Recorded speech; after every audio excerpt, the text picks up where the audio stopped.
നമുക്ക് 2 ഏത്തപ്പഴം കൊണ്ട് ഒരു 4 മണി പലഹാരം ഉണ്ടാക്കാം. നമുക്ക് ഏത്തപ്പഴം ഒന്ന് ആവിയിൽ വെച്ചൊന്ന് വേവിച്ചെടുക്കാം. ഹലോ ഗൈസ്, എല്ലാവർക്കും നമസ്കാരം.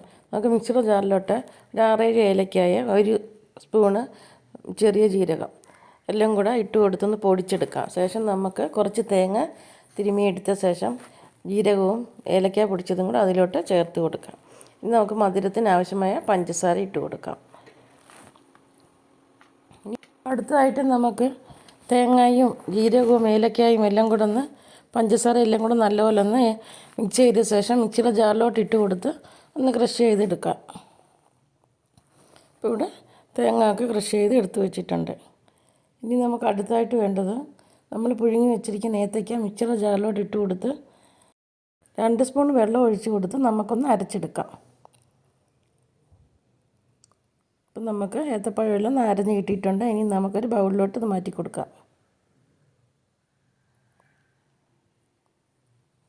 അടുത്തതായിട്ട് നമുക്ക് ഒരു 200 ml കപ്പിന് ഒരു 1.5 കപ്പ് അരിപ്പൊടി കൂടെ ചേർത്ത് കൊടുക്കാം. നന്നായി ഒന്ന് ഇളക്കി കൊടുക്കാം. 1 സ്പൂണ് വെള്ളം കൂടെ ഒഴിച്ച് കൊടുത്ത് നന്നായി ഇളക്കിയെടുക്കാം. ഈ പരുവത്തിന് ഇളക്കിയെടുക്കണം. നമുക്കൊന്ന് ഉരുളകളാക്കി എടുക്കാം. നമുക്കിനി അതൊന്ന് ആവിയിൽ വെച്ച് വേവിച്ചെടുക്കാം. ഇപ്പോൾ ഇവിടെ 4 മണി പലഹാരം റെഡി ആയിട്ടുണ്ട്. എല്ലാവരും ട്രൈ ചെയ്ത് നോക്കുക. ലൈക്ക് ചെയ്ത് ഷെയർ ചെയ്ത് സബ്സ്ക്രൈബ് ചെയ്യണേ.